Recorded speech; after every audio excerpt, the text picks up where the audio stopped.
आयुष्यात काही साध्य करायचं असेल, काही मिळवायचं असेल तर रोज नवीन प्रयत्न करत राहिलं पाहिजे. रोज तेच काम करत राहाल तर त्यातून काहीच निर्माण होणार नाही, काही स्वप्न साध्य होणार नाहीत. आपली स्वप्न पूर्ण करण्यासाठी रोज नवीन काहीतरी करून बघितलं पाहिजे, तरच तुम्ही यशाच्या जवळ जात जाल. कधी कोणत्या गोष्टीसाठी अभिमान बाळगू नका.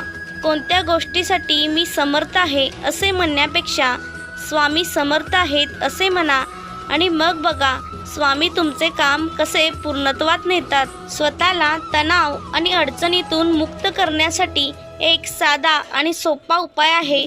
स्वामींसोबत स्वतःला जोडा. मी सर्व स्वामींवर सोपवणार आणि स्वामींचे नामस्मरण करत राहणार असे आपल्या मनात धरून कर्म करत राहा. विश्वास ठेवा, स्वामी तुम्हाला नक्कीच साथ देतील.